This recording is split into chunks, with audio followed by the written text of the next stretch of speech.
Un viaggio in questo appuntamento con Novis dal Monte, attaccante dal Brasile. Per la prima volta è stata eletta una femmina alla presidenza del Circolo Furlan di Santa Maria, il principale focolare Furlan brasiliano in stato di Rio Grande do Sul. E ieri Roberta Rossi, che chiappa il puesto di José Zanella, la guida del focolare per 22 anni di file. Zanella però ha voluto mettere di stessa a disposizione del focolare la sua esperienza e è stata eletta vicepresidente. Roberta Rossi, esperta di marketing, e fa parte del direttivo fin dal 2010 e è originaria della zona di Faedis, di Dulac e degli emigrati, il Sobis Avon. Proprio dopo essere entrata in tal direttivo dal focolare, è tornata così la separazione con la Sodi Vignince, frequentando anche l'Università di Udine.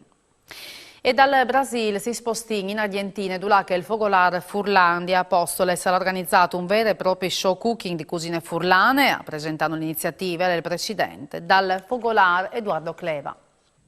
Che è filmat al mostre l'evento che ho organizzato al focolare Furlan di Apostole, un laboratorio di cucine furlane.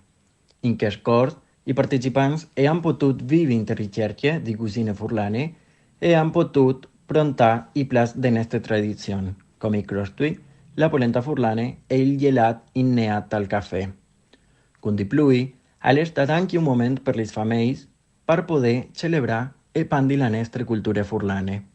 I talentuosi cogos, Blanca e Roberto, figli di Furlans, con Marilyn, Brut di Furlans, e hanno dimostrato la loro passione e la loro abilità in cucina. I profumi, i sapori e il buon accetto hanno creato un'atmosfera calorosa e ospitale, ricordando a tutti il valore di mantenere sempre vivi i nostri leader furlani.